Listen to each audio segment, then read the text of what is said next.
এর মানুষের আশা ভরসা প্রত্যাশার প্রতীক জনাব ডাক্তার শফিকুর রহমান, মঞ্চে উপবিষ্ট অন্যান্য কেন্দ্রীয় ও জেলা নেতৃবৃন্দ, সংগ্রামী ঐতিহ্যবাহী লক্ষ্মীপুর জেলার প্রিয় জনগণ, আমরা আল্লাহ রাব্বুল আলামিনের অশেষ শুকরিয়া আদায় করছি যে এই লক্ষ্মীপুর ইতিহাসের একটি ঐতিহ্যবাহী জনপদ। এখানে অনেক বড় বড় আলেম এসেছেন। ঐতিহ্যবাহী বেশ কয়েকটি আলিয়া মাদ্রাসা রয়েছে, কলেজ রয়েছে। এখানে শিক্ষিত জনগণের সংখ্যা বেশি। আমাদের এই জনপদে জন্ম নিয়েছিলেন মাওলানা লুৎফুর রহমান মারহুম ও মাগফুর। এখানেই জন্ম নিয়েছিলেন মাওলানা নুরুল আমিন আতিকি রাহেমাহুল্লাহ। এখানেই এখনও জীবিত আছেন আওলাদে রাসূল সৈয়দ জাবের তাহেরি সাহেব। এই ধরনের নাম না জানা অনেক আলেম ওলামা মাশায়েখ এখানে জন্মগ্রহণ করেছেন। তারা এখানে ইসলামের প্রচার করেছেন, মানুষকে ইসলামের সাথে আল্লাহ তাআলার সাথে সম্পৃক্ত করার জন্যে তাদের জীবনে তারা অনেক ঐতিহ্য রেখে গিয়েছেন, ইতিহাস গড়ে তুলেছিলেন। তার পাশাপাশি আমরা দেখতে পাই এই জনপদে আল্লাহর দ্বীনকে প্রতিষ্ঠিত করার জন্যে ত্যাগ এবং কুরবানির ক্ষেত্রেও এই জেলার জনগণ পেছনে ছিল না। লক্ষ্মীপুরের গত 100 বছরের ইতিহাস যদি আমরা সামনে রাখি তাহলে অগণিত আল্লাহর বান্দা এই লক্ষ্মীপুরে আল্লাহর দ্বীনকে প্রতিষ্ঠিত করার জন্যে জীবন দিয়েছেন, রক্ত দিয়েছেন, শহীদ হয়েছেন। আমাদের প্রিয় ভাই লক্ষ্মীপুর জেলার নায়েবে আমির জনাব ডাক্তার ফয়েজ আহমদ, তিনি এখানে স্বৈরাচারী হাসিনা সরকারের পেটুয়া বাহিনীর নির্মম অত্যাচারে শাহাদাত বরণ করেছেন। ইসলামী ছাত্র শিবিরের সাবেক কার্যকরী পরিষদ সদস্য আমাদের প্রিয় ভাই মহসিন এখানে রক্ত দিয়েছেন, জীবন দিয়েছেন। এইভাবে অগণিত শহীদের ময়দান হচ্ছে এই লক্ষ্মীপুরের ময়দান। আমরা জানি শহীদের রক্ত যেখানে ঝরবে সেখানে জমিন উর্বর হবে, আর শহীদের রক্তে যে জমিন উর্বর হয় সেই জমিনে আল্লাহর দ্বীন প্রতিষ্ঠার কাজ দ্রুত এগিয়ে যায়। কেউ এই অগ্রযাত্রাকে ঠেকাতে পারে না। শেখ হাসিনা ফ্যাসিস্ট সরকারকে আমরা বলতে চাই, তোমরা আমাদের লোকদেরকে হত্যা করেছো। এক মহসিনের জায়গায় লাখো মহসিন জন্ম নেবে, এক ফয়েজ আহমদের জায়গায় লাখো ফয়েজ আহমদ জন্ম নেবে। কোনদিন বাংলাদেশকে ইসলামের অগ্রযাত্রা থেকে তোমরা পেছনে নিতে পারবে না। তোমরা ইতিহাসের রাস্তা করে নিক্ষিপ্ত হবে। সংগ্রামী ভাইরা, আমরা এটা বিশ্বাস করি, আল্লাহ রাব্বুল আলামিনের সৃষ্ট সূর্য যেভাবে হিন্দু মুসলিম সকলকে আলো দেয়, চাঁদের আলো যেভাবে সবাই ভোগ করে, আলো যেভাবে সবাইকে জীবন দান করে, ঠিক তেমনিভাবে আল্লাহর সৃষ্ট ইসলাম এটা শুধু মুসলমানদের জন্য নয়, কাফাতুল লিন্নাস, সমস্ত মানুষের কল্যাণের আহ্বান নিয়ে দুনিয়াতে ইসলাম এসেছিল। এই ইসলামের স্রষ্টাকে আল্লাহ রাব্বুল আলামিন। সুতরাং এই ইসলাম বাংলাদেশে যদি আমরা প্রতিষ্ঠা করতে পারি তাহলে হিন্দু মুসলিম বৌদ্ধ খ্রিস্টান সাদা কালো সকল মানুষ তাদের ন্যায্য অধিকার ফিরে পাবে। আজকে মুসলমানদের মধ্যে একটা ভুল ধারণা আছে, ইসলামী রাষ্ট্র কায়েম হলে, শরিয়া আইন কায়েম হলে অনেক কিছুই আমরা করতে পারবো না। এটা এই জনপদ বিভিন্নভাবে ক্ষতিগ্রস্ত হবে, এই ধরনের একটা বিভ্রান্তি মানুষের মধ্যে আছে। আল্লাহর দেওয়া সূর্য যেভাবে সকলকে আলো দেয়, ইসলাম যদি এখানে কায়েম হয় তাহলে সকলের জন্য শান্তি এবং নিরাপত্তা নিশ্চিত করতে পারবে। আজ থেকে 10,000 বছর পূর্বে নবী মুহাম্মদ রাসূলুল্লাহ সাল্লাল্লাহু আলাইহি ইসলামের নির্দেশনায় একটি খেলাফতি শাসন কায়েম হয়েছিল এই পৃথিবীতে। কোরআনের এই শাসন কায়েমের পরে সমাজ এমন এক অবস্থায় চলে এসেছিল যে সেখানে কোনো ক্ষুধা ছিল না, দারিদ্র ছিল না, বেকারত্ব ছিল না, সন্ত্রাস ছিল না, কোনো ধরনের লুটপাট ছিল না, কোনো ধরনের ক্রাইম ছিল না।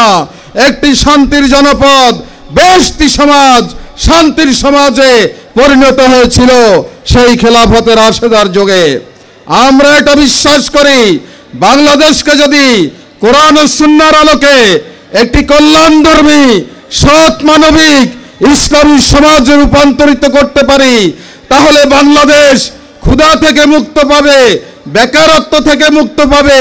এখানে ক্রাইম থাকবে না, পাপাচার থাকবে না, অন্যায় থাকবে না, জুলুম থাকবে না। নিট অ্যান্ড ক্লিন একটি সমাজে এই সমাজ পরিণত হবে। এই সমাজটি জান্নাতের শান্তিতে পরিপূর্ণ হয়ে যাবে। সম্মানিত ভাইরা, জামাত ইসলামী সে আল্লাহর দিনকে, সেই ইসলামকে এখানে আমরা কায়েম করতে চাই।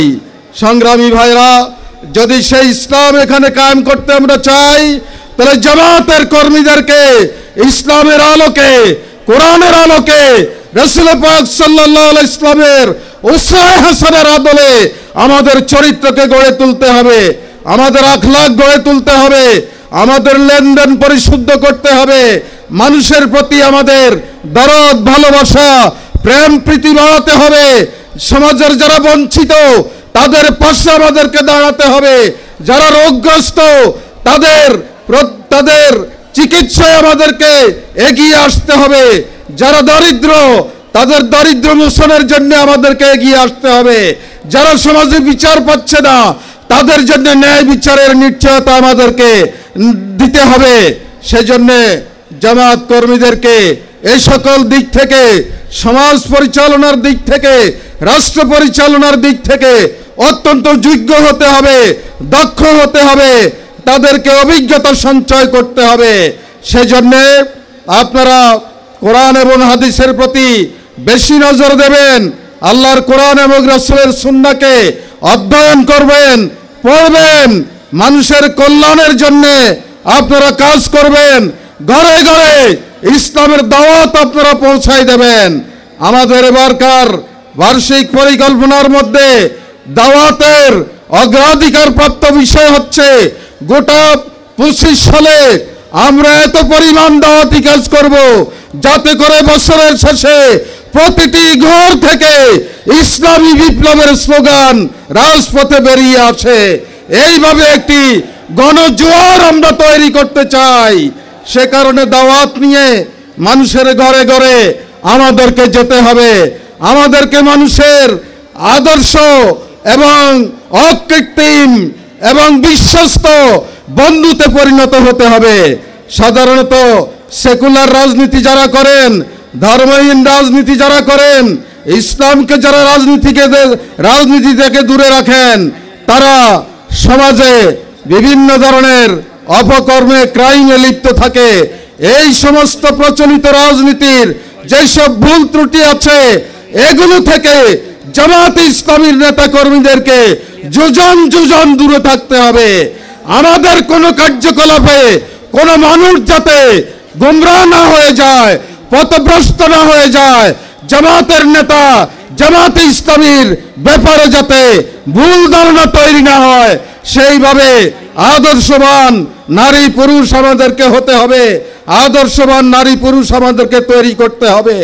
আমাদেরকে দেখলে মানুষ যাতে মনে করে এরা সাহাবায়ে কেরামের মতো, এরা ঈসার হাওয়ারীদের মতো। এই ধরনের চরিত্রে আমরা যদি সমৃদ্ধ হতে পারি তাহলে বেশি কথা লাগবে না। আমাদের চরিত্র দেখেই দলে দলে মানুষ ইসলামের পতাকা তুলে সমবেত হবে। সম্মানিত ভাইরা, আমি আপনাদেরকে অত্যন্ত ধৈর্যের সাথে এই অনুশীলনে জীবনে এই সাধনায় আত্মনিয়োগ করার আহ্বান জানিয়ে আমি আমার বক্তব্য এখানে শেষ করছি। আর সর্বশেষ কথা হচ্ছে, আমাদের আমিরে জামাত একটি ইসলামী দলের যিনি আমির হন তার কথা শোনা, তার কথা মানা, এটা কোরআনই ওয়াজিব করে দিয়েছে আমাদের উপরে। সুতরাং আমিরে জামাতের নির্দেশনা নিয়ে আপনারা ঘরে ঘরে ছড়িয়ে পড়বেন। এই দেশকে 5ই আগস্টের অভ্যুত্থানের চেয়েও আরো একটি বড় বিপ্লবের জন্য এই দেশের জনগণকে সংগঠিত করবেন। আল্লাহ তাআলা আমাদের সবাইকে শক্তি দান করুন, সাহস দান করুন, এই কামনা করে আপনাদেরকে আবারও ধন্যবাদ জানিয়ে আমি আমার বক্তব্য এখানে শেষ করছি। আসসালামু আলাইকুম ওয়া রাহমাতুল্লাহি ওয়া বারাকাতুহু। আলহামদুলিল্লাহ। সম্মানিত উপস্থিতি, এ পর্যায়ে প্রধান অতিথির বক্তব্য রাখছেন বিশ্ব ইসলামী আন্দোলনের অন্যতম পুরোধা, নতুন বাংলাদেশের রূপকার, মানবিক নেতা, বাংলাদেশ জামাত ইসলামীর সম্মানিত আমিরে জামাত জনাব ডাক্তার শফিকুর রহমান। জনাব ডাক্তার শফিকুর রহমান। নারায়ে তাকবীর, নারায়ে তাকবীর, আল্লাহু আকবার।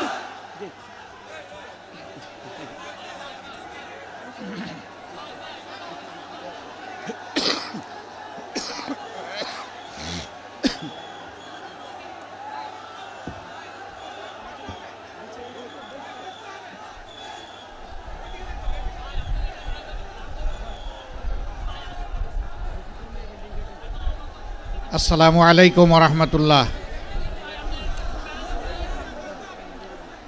আমি আবার সালাম দিচ্ছি। আসসালামু আলাইকুম ওয়া রাহমাতুল্লাহ।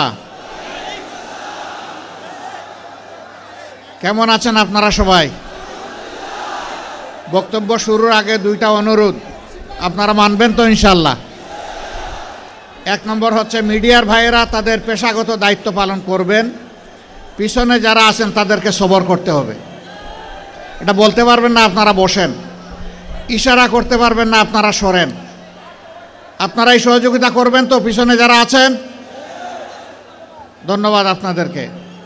2 নম্বর, আমি দেখতে পাচ্ছি জনসভাস্থল খানায় ভর্তি হওয়ার পরে অনেকে বিল্ডিংয়ের ছাদে আছেন, অনেকে ভিতরে আছেন, অনেকে নির্মাণাধীন বিল্ডিংয়ে আছেন।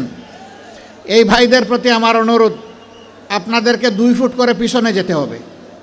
যারা খোলা বিল্ডিংয়ে আছেন, যেখানে প্যারাপেট নাই, রেলিং নাই, আপনারা, আমি দেখতে চাই যে আপনারা 2 ফুট পিছনে এখনই সরে গেছেন। কারণ আমি একজন প্রিয় সাথীকে গতকাল হারিয়েছি, আমি এ বেদনা ভুলতে পারছি না। অসতর্কতার কারণে একটা ঘটনা ঘটেছে। আজকে আপনারা পিছান, আমি দেখতে চাচ্ছি আপনারা পিছাচ্ছেন। পিছান, আরও পিছান। এই যে রেলিংয়ে যারা বসে আছেন তারা এখান থেকে সরে যান, এভাবে বসবেন না, সরেন, ভিতরে সরেন। বাঁশ ধরে যারা আছেন তারা পিছনে যান। হঠাৎ করে বাঁশটা ফসকে গেলেই কিন্তু বড় বিপদ ঘটে যাবে। আপনারা ঢুকেন, ভিতরে ঢুকেন। এই যে বসে আছেন আপনারা ভিতরে ঢুকেন, আরও ভিতরে যান, একটু ভিতরে যান, ভিতরে যান আপনারা।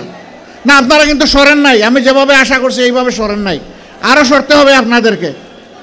ওই যে ওই ছাদের উপরেও যারা আছেন তারা একটু ভিতরে চাপেন, ওইদিকে চাপেন। এই দিকে যারা আছেন, ওখানে যারা আছেন, সবাই আপনারা চাপেন।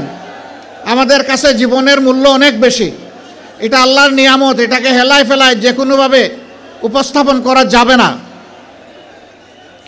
আলহামদুলিল্লাহ রাব্বিল আলামিন, আসসালাতু ওয়াসসালামু আলা রাসূলিহিল কারীম ওয়া আলা আলিহি ওয়া সাহবিহি ওয়া আহলি বাইতি আজমাইন। বাংলাদেশ জামাত ইসলামী ঐতিহ্যবাহী লক্ষ্মীপুর জেলা শাখা কর্তৃক আয়োজিত আজকের এই গণজামায়াতের, বিশাল গণজামায়াতের সম্মানিত সভাপতি জেলা আমির জনাব মাস্টার রুহুল আমিন, মঞ্চে বসা কেন্দ্রীয়, আঞ্চলিক এবং স্থানীয় নেতৃবৃন্দ, বন্ধু সংগঠনের সম্মানিত নেতৃবৃন্দ, আজকের জনসভায় উপস্থিত প্রিয় লক্ষ্মীপুর জেলার আপামর জনগণ, মিডিয়ার সম্মানিত বন্ধুগণ, আমি আল্লাহ রাব্বুল আলামিনের শুকরিয়া আদায় করছি। আজ থেকে ঠিক 1 বছর আগে এই লক্ষ্মীপুরের মাটিতে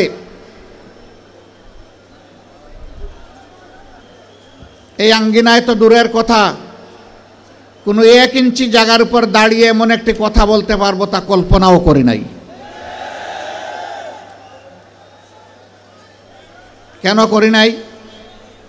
আমার আগে জনাব মাওলানা এটিএম মাসুম বলে গেছেন, এই লক্ষ্মীপুর হাজার ঐতিহ্যের ধারক এবং স্মারক, অসংখ্য আলিম উলামার চারণভূমি, অসংখ্য জ্ঞানী গুণী ব্যক্তি এই লক্ষ্মীপুরে জন্ম নিয়েছেন।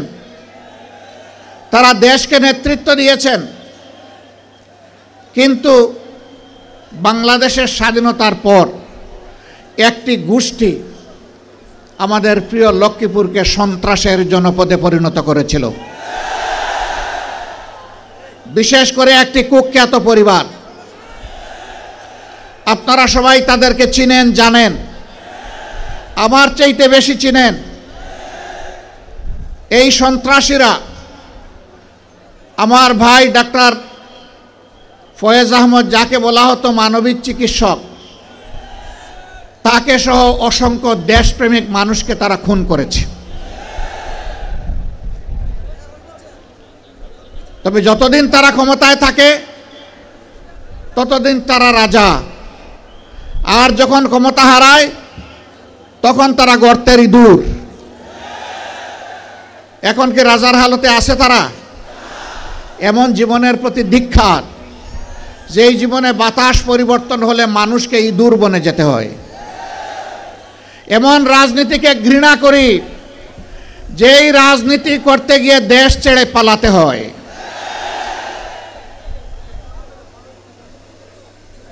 আসুন এমন জীবন গঠন করি, যেই জীবন সর্বাবস্থায় আমার জন্য সম্মানের হয়, ফাঁসির রশিতে ঝুললেও যেন সম্মানের হয়, ফাঁসির পাতাটনের উপর দাঁড়ালেও যেন সম্মানের হয়, আবু সাইদের মতো বুক পেতে গুলি নিলে সেটাও যেন আনন্দের হয়। এমন জীবনই রাজনীতিবিদের জীবন হওয়া উচিত।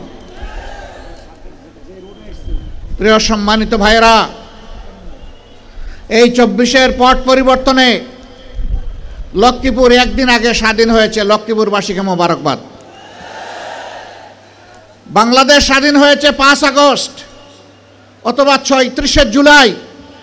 আপনারা আল্লাহর পক্ষ থেকে স্বাধীনতা পেয়েছেন 4ই আগস্ট, কিন্তু বিনামূল্যে নয়, অতি উঁচু মূল্যে। 11টা তাজা প্রাণ এই শহরের মাটিতেই ঝরে গেল। জালিমদের হাতে এইভাবে যুগে যুগে যারা দুনিয়া থেকে বিদায় নিয়েছেন, আমি তাদেরকে গভীর শ্রদ্ধার সাথে স্মরণ করছি। মহান রবের দরবারে দোয়া করছি, আল্লাহ যেন তাদেরকে শহীদ হিসাবে কবুল করেন। আমি শ্রদ্ধার সাথে স্মরণ করছি আমার অভিভাবক, আমার প্রিয় নেতা জনাব মাস্টার শফিকুল্লাহকে। আমি স্মরণ করছি আমার সিনিয়র সহকর্মী জনাব অ্যাডভোকেট আবুল কাশেমকে। এরকম যারাই এই জমিনে তিলে তিলে কষ্ট করে মানুষের কাছে ন্যায় এবং সত্যের দাওয়াত, ইনসাফ কায়েমের আওয়াজ পৌঁছে দিয়েছিলেন, আজকের এই জনসভা তাদের কষ্টের ফসল। আল্লাহ তাআলা তাদের সকলকে ক্ষমা করুন। আল্লাহ তাআলা তাদেরকে অত্যন্ত উন্নত মর্যাদা দান করুন। তাদের স্বপ্নের বাংলাদেশ গড়ার জন্য আমাদেরকে আল্লাহ শক্তি দান করুন। প্রিয় ভাইরা, 53টি বছর এক এক করে চলে গেল।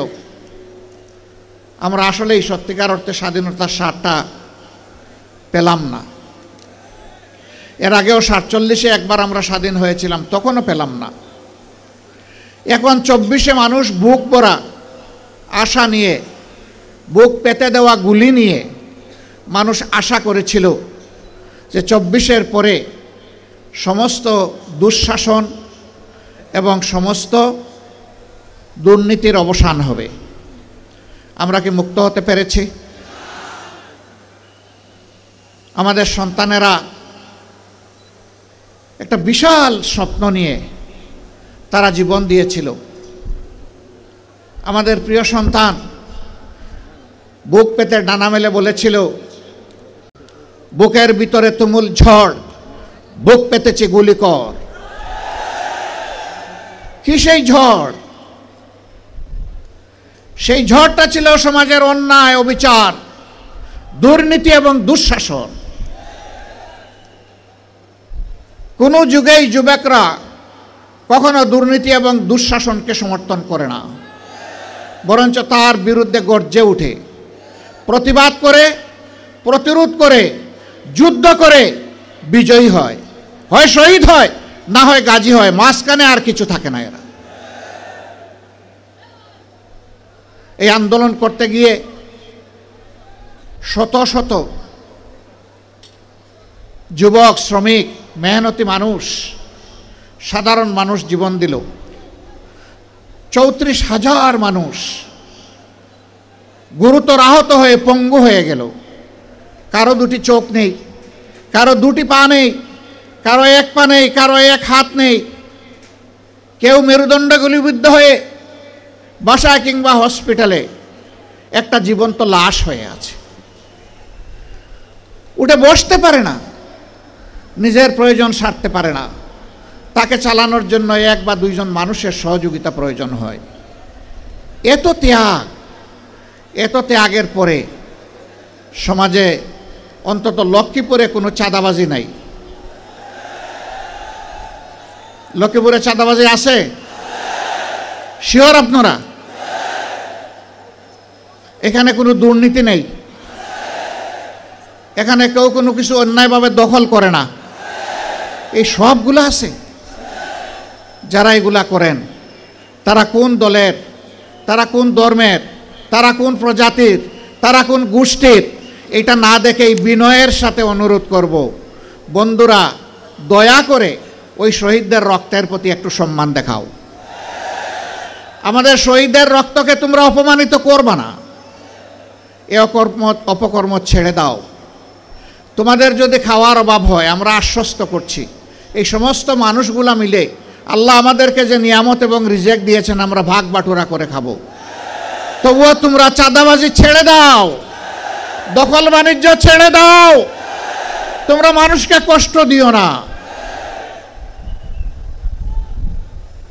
আলহামদুলিল্লাহ, বাংলাদেশের জনগণ সাক্ষী, বিশ্ববাসী সাক্ষী। 2009 সালের 10 জানুয়ারি আওয়ামী লীগ ক্ষমতায় আসার পর 2024 সালের 5ই আগস্ট পর্যন্ত যেই দলের সবচেয়ে বেশি সংখ্যক শীর্ষ নেতাকে খুন করেছে তার নাম হচ্ছে বাংলাদেশ জামাত ইসলামী। এক এক করে 10 জনকে খুন করেছে, আর আল্লাহ একজনকে বাঁচিয়ে রেখেছেন। তিনি হচ্ছেন আমাদের ভাই এটিএম আজহারুল ইসলাম। আফসোসের বিষয়, 6টি মাস চলে গেল, বাংলাদেশ ফ্যাসিবাদীদেরকে তাড়ালো, কিন্তু ফ্যাসিবাদের বোঝা এখনো এটিএম আজহারুল ইসলামের ঘাড়ের উপরে রয়ে গেল। এক এক করে জাতীয় নেতৃবৃন্দ সবাই বের হয়ে আসলেন, এখনো আজহারুল ইসলাম অন্ধকার প্রকোষ্ঠে থেকে গেলেন কারাগারে। তাই আমি মনের কষ্ট নিয়ে সেদিন বলেছি যে আজহার ভাইকে ভিতরে রেখে আমি আর বাইরে থাকতে চাই না। আমি সরকারকে অনুরোধ করেছি আগামী 25 তারিখ আমি স্বেচ্ছায় নিজেকে আইনশৃঙ্খলা বাহিনীর হাতে তুলে দিয়ে বলবো, আমাকে গ্রেপ্তার করুন এবং আমাকে কারাগারে পাঠান। যেদিন আজহারুল ইসলামের মুক্তি হবে তার পরের দিন আমার মুক্তিটা দিয়েন।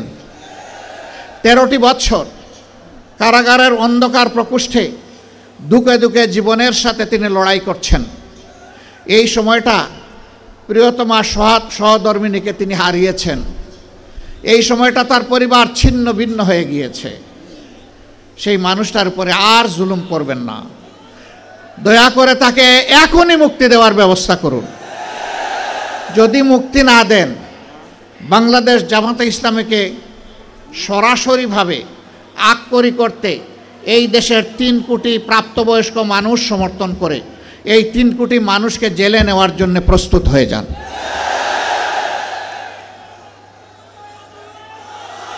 আমার সম্মানিত ভাইরা, এই 54 বছরে এই বাংলাদেশে অনেক কিছু ঘটে গিয়েছে, দফায় দফায় রক্তের বন্যা বয়ে গিয়েছে। আমি কথা লম্বা করব না, আপনাদের দিকে তাকায় আমার খুব কষ্ট হচ্ছে। আমরা ছায়ায় আছি আর আপনারা কঠোর রোদের মধ্যে আছেন। আমি খুব সংক্ষেপে 2-4টি কথা বলে শেষ করতে চাই। এই 54 বছরে অনেক দলের শাসন আপনারা দেখেছেন, অনেক আদর্শের কথা আপনারা শুনেছেন, কিন্তু সংখ্যাগরিষ্ঠ মানুষের প্রিয় আদর্শ ইসলামের শাসনটাই দেশবাসীর দেখার সুযোগ হয় নাই। জানি না এইটুকু হায়াত পাবো কিনা।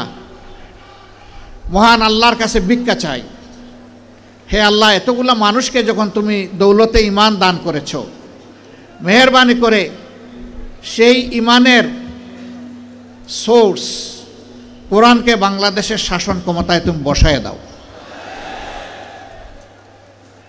এর জন্য তুমি আমাকে, আমার সঙ্গীদেরকে কবুল করো, এদেশের কোরআন প্রেমী মানুষগুলোকে কবুল করো।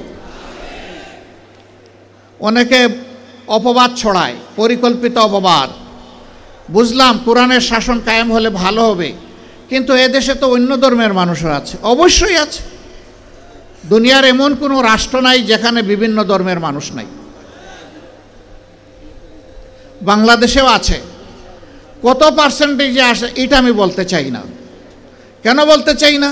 এটাও আর একটা বৈষম্য। আমরা গভীরভাবে বিশ্বাস করি এদেশে যারাই জন্মগ্রহণ করবে তারা এদেশের গর্বিত নাগরিক। ধর্ম তার নিজস্ব ব্যাপার, রাষ্ট্রের দায়িত্ব হচ্ছে নাগরিকের হাতে তার অধিকার তুলে দিতে হবে।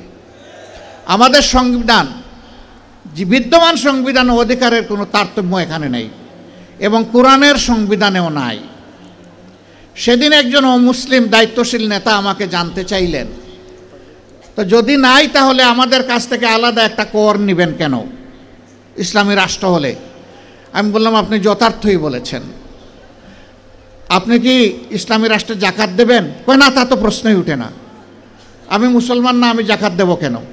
আমি বললাম, তাইলে এইটাকে এখানে রাখলাম যে মুসলমানরা জাকাত দেবে, আপনি এগ্রি? বলে যে হ্যাঁ আমি এগ্রি।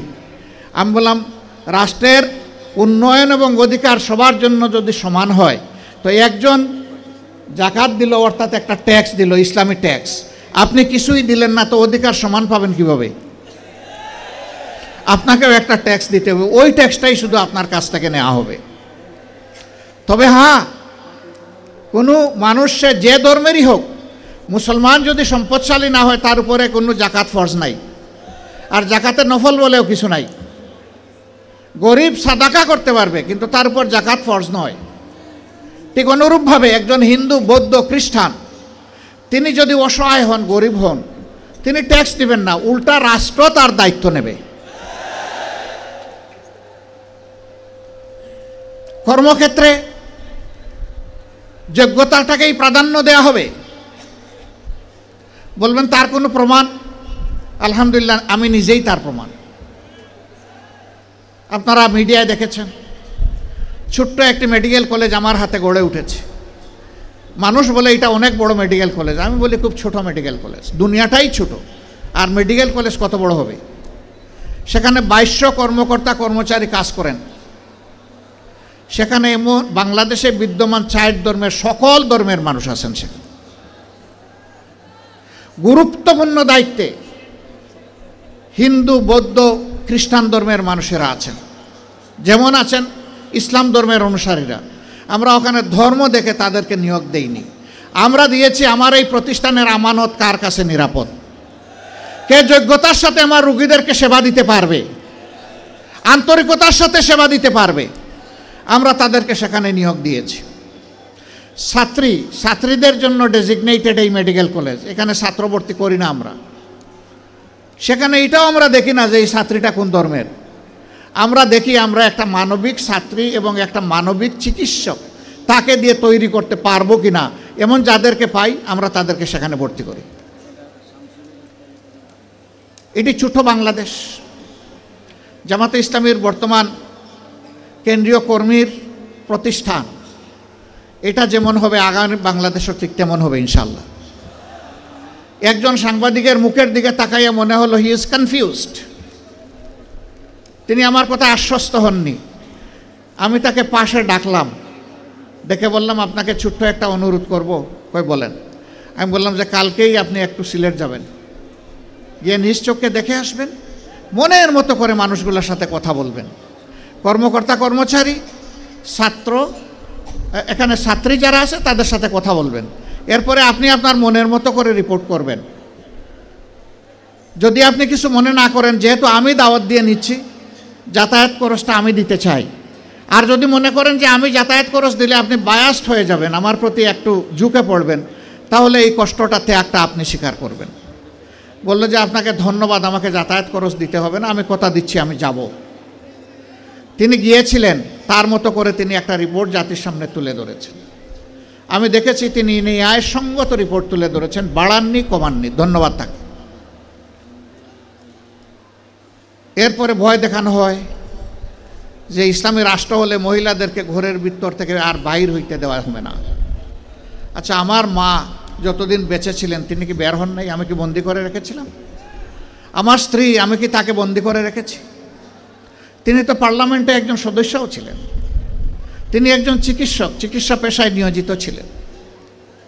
আমার 2 মেয়ে 1 ছেলে আল্লাহর দান, তারাও চিকিৎসক, তারাও তো তাদের স্ব ক্ষেত্রে জাতিকে সেবা দিচ্ছেন। তো কই, আমি তো বন্দি করে রাখলাম না তালা দিয়ে। আমার মাকে, আমার স্ত্রীকে, আমার সন্ততিদেরকে আমি যদি এইভাবে তাদের অধিকারের জায়গাটা তাদের হাতে তুলে দেওয়ার পক্ষে থাকি, আমি কথা দিচ্ছি ইসলামী দেশ হলে এদেশের শাসকেরা সেই অধিকার আমাদের মায়েদের হাতে তুলে দিবেন ইনশাআল্লাহ। বাড়তি 2টা জিনিস তারা ভোগ করবেন, এখন যে 2টার কোনোটাই নাই। একটি হচ্ছে সামাজিক নিরাপত্তা, আর একটি হচ্ছে তাদের মর্যাদা। ইনশাআল্লাহ সেই 2টাও সেদিন তারা ভোগ করবেন এবং নিজেকে বাংলাদেশের একজন নাগরিক হিসাবে পরিচয় দিয়ে তারা গর্ববোধ করবেন। সেই বাংলাদেশি কোরআনের আলোকে তৈরি হবে ইনশাআল্লাহ।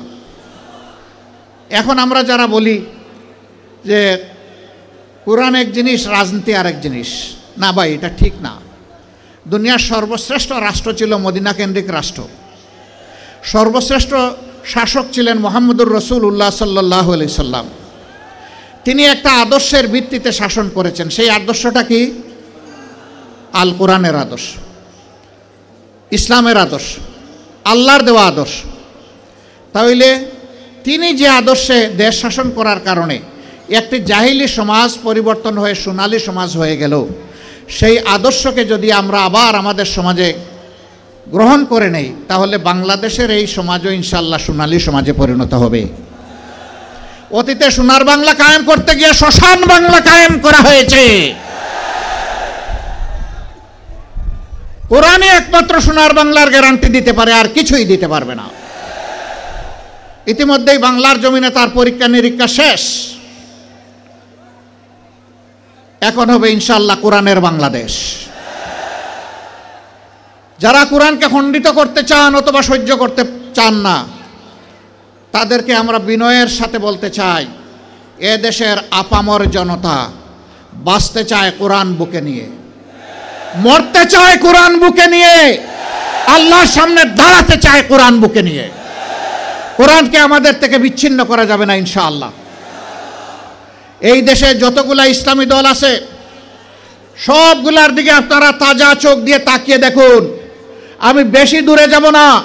5 আগস্ট থেকে শুরু করে আজকে এই 22 ফেব্রুয়ারি পর্যন্ত এই সামান্য পরিক্রমায় কোথাও আপনি দেখবেন না ইসলামী দলের কোনো লোক এখন জাতির উপরে জুলুম করছে, চাঁদাবাজি করছে, দখলদারির সাথে জড়িয়ে গেছে।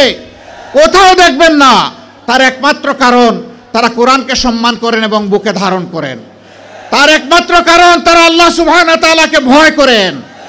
যাদের অন্তরে আল্লাহর ভয় আছে তারা মানুষের উপর জুলুম করতে পারে না, তারা মানুষকে ভালোবাসে, তারা মানুষকে শ্রদ্ধা করে। তারা দেখে না এ মানুষের পেশা কি, শিক্ষা কি, তার গোষ্ঠী কি, এইটা দেখে না, দেখে সে আল্লাহর সৃষ্টি আশরাফুল মখলুকাত। আল্লাহ যাকে শরাফতি দান করেছেন আমার দায়িত্ব তাকে সম্মান করা। আমরা মানুষকে ছোট হিসাবে দেখি না কাউকে, আমরা সমস্ত মানুষকে দেখি আল্লাহর শ্রেষ্ঠ জীব হিসাবে। আপনাদের পাশেই বিশাল নদী আছে। আমি একবার বরিশাল থেকে লঞ্চে ঢাকায় ফিরলাম সকালবেলা, সামার সিজন ছিল, গ্রীষ্মকাল। গাড়িতে উঠেছি, এ গল্প আমি বহু জায়গায় বলেছি, আমি এই লুপ ধরে রাখতে পারি না। কিছু দূর যাওয়ার পরে আমার চালককে বললাম থামো। সে বলল স্যার সামনে ময়লার ভাগাড়, দেখতেও খারাপ আর গন্ধ আসতেছে। আমি বললাম এখানেই থামো, এখানে আমার কাজ। আমি 20 থেকে 22 মিনিট বসে আছি গাড়িতে। মাঝে মাঝে সেও আমার মুখের দিকে একটু ঘুরে তাকায়, আমার পাশে বসে একজন সহকর্মী তিনিও তাকান। তারা বুঝতে পারছেন না যে কেন এই জায়গাটায় আমি দাঁড়িয়ে আছি, কিছু বলছিও না করছিও না। ওই সময়টা পরে গাড়ির দরজা খুলে বের হলাম, তখন এই জল্লাদের শাসন চলতেছে বাংলাদেশে, 2015 সাল। আমার সঙ্গী আমাকে বললেন আপনি গাড়িতে বসেন, কি করতে হবে আমাকে বলেন, আমি সেরে আসি। আমি বললাম better you come with me, আপনিও আসেন আমার সাথে আসেন। দরজা খুলে পিছনের দিকে হাঁটা শুরু করলাম। ড্রাইভার বলতেছে স্যার গাড়ি ব্যাক করি। আমি না, এখানে থাকো। একটা খাবারের দোকানে গিয়ে ঢুকলাম, কিছু খাবারের প্যাকেট নিলাম, পানি নিলাম, নিয়ে আবার এসে গাড়িতে বসলাম। এবার চালক বলতেছে স্যার যাই। আমি বললাম না, আমার কাজ শেষ হয়নি। 5-7 মিনিট পরে আমি গাড়ির দরজা করে আবার নামলাম। সঙ্গীকে বললাম ভাই এই প্যাকেটগুলো নেন, আসেন আমার সাথে, আমিও কিছু নেই আপনিও কিছু নেন। গিয়ে ওই ময়লার ভাগাড়ের কাছে হাজির হলাম। ততক্ষণে একদল লোক যারা এই ময়লাগুলা বেলচা দিয়ে ডাম্পিং ট্রাকে উঠিয়ে শেষ করেছে, এখন বেলচা ছুঁড়ে ওখানে ফেলে দিয়েছে।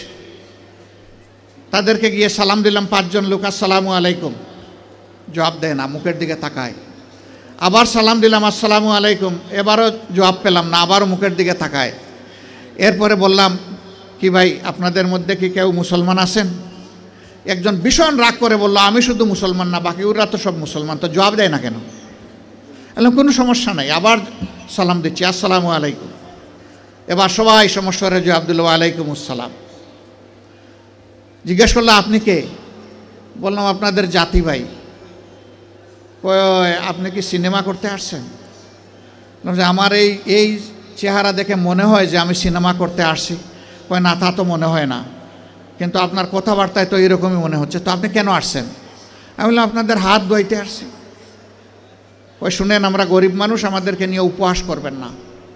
আমি বললাম আল্লাহর কসম আমি উপহাসও করতে আসি নাই। তাইলে আপনি আমাদের হাত ধোয়াবেন কেন? আমি বললাম তোমরা সমাজের হাত ধোয়াও, একটা দিন অন্তত তোমাদের হাত ধোয়াই। কই আমাদেরকে ছেড়ে দেন, আমাদের অনেক কাজ, বুঝতে পারছি না আপনি কি জিনিস। আমি বললাম যে আমি বড় শক্ত জিনিস, হাত না ধুইয়া তোমাদেরকে ছেড়ে দেব না আমি। রোদের মধ্যে ঘামতেছে, একজন রাগ করে বললো এই দে, উনার এত শখ জাগছে, দে হাত দে, আমারটা আগেই দিচ্ছি। তো উনি হাত দিল, আমি ধোয়াই ঠোয়া খসলাইয়া পরিষ্কার করে বললাম ভাই অনেক শুক্রিয়া তোমাকে। একজন একজন করে হাত দেয় আর খিলখিলাইয়া হাসে। আমার ধারণা আমাকে দেখে মনে করছে পাবনার হেমায়েতপুর থেকে ছুটে আসা কোনো পাগল ছাড়া আর কিছু হবে না। হাত ধোয়ানো শেষ। এবার আমার 2 সঙ্গীকে বললাম যে একটু খাবারের প্যাকেটটা দেন। বললাম না না এগুলো লাগবে না। বললাম কেন লাগবে না ভাই? তোমরা তো চাওনি, আমি খুশি হয়ে দিচ্ছি, একটু নিবা না? জি না জি না জি না, এগুলো আমি বললাম যে বলো তাইলে কোনটা থেকে খেতে হবে, আমি আগে খাই একটু তারপরে নিয়ে যাও। তখন একজন বলে তাইলে ঠিক আছে দিয়া দেন। আমি বললাম হ্যাঁ দুনিয়া অনেক কিছু ঘটে। হাতে নিল, নেওয়ার পরে একজন একটু দীর্ঘ শ্বাস ফেলে বলল তাহলে আমরাও মানুষ। আমি বললাম কেন এই কথা বললেন কেন? জি না, আপনাদের মতো মানুষেরা আমাদেরকে মানুষ বলে না, বলে আমরা সুইপার, বলে আমরা মেথর। আমাদের কাছে কেউ দাঁড়াইতে চায় না। কোনো রাস্তা দিয়ে আমরা হাঁটলে মানুষ সরে যায়। সমাজের মানুষ আমাদেরকে অচ্ছুত মনে করে, এদেরকে ছুঁইলেই জাত যাবে। আমি হাত জোড় করে বললাম, সোফা কাপড়ের ছোট লোকদের পক্ষ থেকে আমি তোমাদের কাছে ক্ষমা চাই। আমাকে ক্ষমা করো, আমাদেরকে ক্ষমা করো। আমি আর চোখের পানি ধরে রাখতে পারিনি। টপ টপ করে আমার চোখ থেকে পানি পড়ল।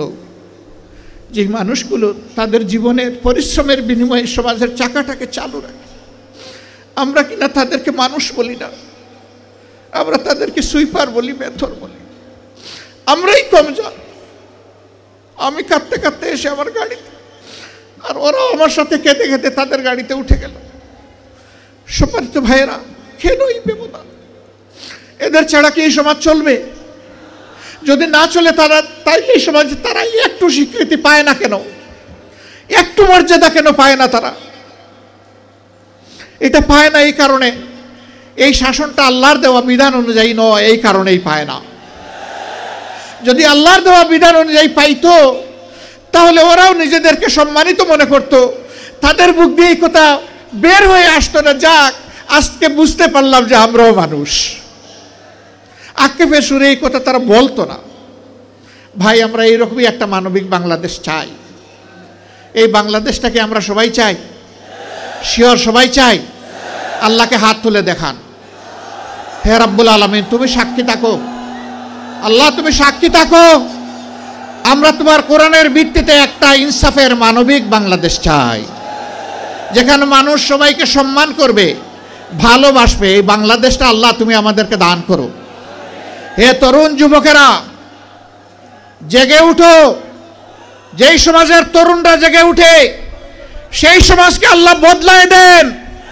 24-এর 5 আগস্ট সেলুট যুবকরা, তোমাদেরকে তোমাদের জীবন বাজি রাখা লড়াইয়ের কারণে আল্লাহ আমাদেরকে আপাতত মুক্ত করে দিয়েছেন। চিরমুক্তির জন্য এবার জেগে উঠো, এবার শপথ নাও, আমরা বাংলাদেশকে কোরআনের আলোকে গড়বই গড়ব ইনশাআল্লাহ। আমিও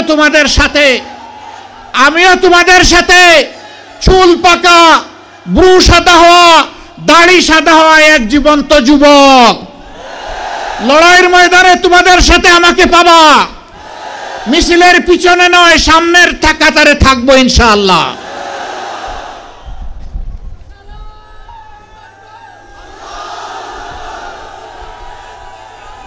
আমাদের যুবকেরা আমাদের স্বপ্ন, আমাদের যুবকেরা আগামীর বাংলাদেশ।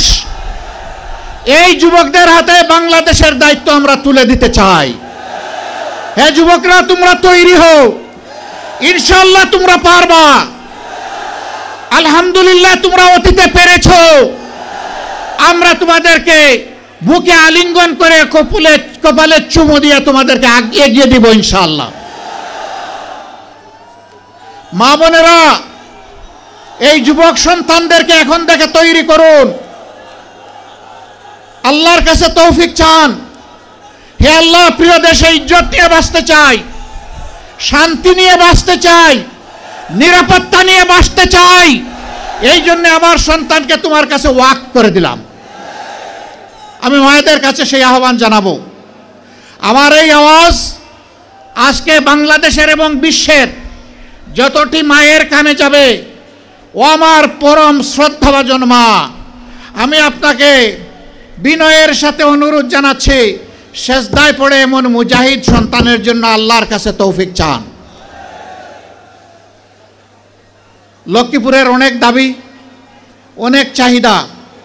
লক্ষ্মীপুরকে ফুলের বাগানে সাজানোর সুযোগ ছিল, কিন্তু এই লক্ষ্মীপুরকে ছোপ ছোপ রক্ত আর খাড়ি খাড়ি লাশ দিয়ে সাজানো হয়েছিল। ইনশাআল্লাহ মানবিক বাংলাদেশ, ইনসাফের বাংলাদেশ, কোরআনের বাংলাদেশ কায়েমের মধ্য দিয়ে আমরা লক্ষ্মীপুরবাসীর স্বপ্ন বাস্তবায়নে তাদের সাথে থাকব, তাদের বুকের ভিতরে থাকব। সকল ন্যায্য দাবি পূরণে আমরা অঙ্গীকারবদ্ধ। আপনাদের দাবি আমাদেরও দাবি। আমার বাড়ি সারা বাংলাদেশ। আমাকে লোকেরা জিজ্ঞেস করে আপনার ঠিকানা, আমি বলি সাধারণ পরিবহন সমগ্র বাংলাদেশ। বলে বুঝলাম না। আমি বুঝলাম এটাই কথার কথা। একটা দলের দায়িত্ব আমার উপরে আছে। আমার বাড়ি এখন আর নির্দিষ্ট কোনো জায়গায় হবে না, বাংলাদেশের প্রতি ইঞ্চি মাটি এখন আমার ঠিকানা। অতএব লক্ষ্মীপুরও আমার ঠিকানা। আপনারা কষ্ট করে এসেছেন, তির্যক রোদের মধ্যে বসে কথাগুলো শুনেছেন। আপনারা ভালোবাসা বুকে নিয়ে এখানে এসেছিলেন, তাই না? সত্যি আপনারা ভালোবাসা নিয়ে এসেছিলেন? কার জন্য এই ভালোবাসা? কার জন্য এই ভালোবাসা? হে আল্লাহ, তুমি সাক্ষী থাকো, তোমার জাতের কসম, আমাদের সমস্ত ভালোবাসা শুধু তোমার জন্যে। এই ভালোবাসাকে মায়া করে তুমি তোমার প্রিয় জান্নাতে পৌঁছে দিও রব। আর এই ভালোবাসা দিয়ে তুমি এই বাংলাদেশকে সুন্দর করে দাও, পাক সাফ করে দাও। সবাইকে অসংখ্য ধন্যবাদ। আল্লাহ হাফিজ। বাংলাদেশ জিন্দাবাদ। বাংলাদেশ জামাতে ইসলামী জিন্দাবাদ। আসসালামু আলাইকুম ওয়া রাহমাতুল্লাহ। আমিরে জামাত মহোদয়কে লক্ষ্মীপুর জেলার পক্ষ থেকে আন্তরিক মোবারকবাদ, অভিনন্দন জানাচ্ছি। সম্মানিত সভাপতি এখন বক্তব্য রাখবেন, সমাপনী বক্তব্য মাস্টার রুহুল আমিন ভূঁইয়া। আসসালামু আলাইকুম রহমতুল্লাহ বারাকাতু। বাংলাদেশ জামাত ইসলামী লক্ষ্মীপুর জেলা শাখার উদ্যোগে আজকের এই গণজমায়েতে মহাতারাম প্রধান অতিথি বাংলাদেশ জামাত ইসলামী সম্মানিত আমির মহাতারাম আমির জামাত জনাব ডাক্তার শফিকুর রহমান সাহেব সহ কেন্দ্রীয় এবং স্থানীয় নেতৃবৃন্দ, প্রাণপ্রিয় উপস্থিতি, আমরা সবাই বলি আলহামদুলিল্লাহ, আলহামদুলিল্লাহ, আলহামদুলিল্লাহ। আজকের এই সমাবেশ থেকে আমরা একটি সবক পাচ্ছি, লক্ষ্মীপুরের প্রতি ইঞ্চি মাটি ইসলামের হবে। লক্ষ্মীপুরে ইসলামের ঝান্ডা উড়িয়ে ওই রামগতি থেকে রামগঞ্জ পর্যন্ত, ওই চার লক্ষ্মী বংশী থেকে ওই চন্দ্রগঞ্জ পর্যন্ত প্রত্যেকটি জায়গায় ইসলামের ঝান্ডা উড়িয়ে আমরা এই জমিনকে পরিপূর্ণ ইসলামের আলোকে ঢেলে সাজাতে চাই। প্রিয় উপস্থিতি, আজকের এই সমাবেশে আপনারা যারা অত্যন্ত খরতাপ সহ্য করে ধৈর্য সহকারে বসেছিলেন, সমাবেশের পক্ষ থেকে সবাইকে জানাচ্ছি মোবারকবাদ। কেন্দ্রীয় নেতৃবৃন্দ সময় দিয়েছেন, সাংবাদিক বন্ধুগণ অনেক কষ্ট করেছেন, প্রশাসনের নেতৃবৃন্দ আমাদেরকে যথেষ্ট সহযোগিতা করেছেন। সকলের সহযোগিতায় আমরা একটি সার্থক সমাবেশ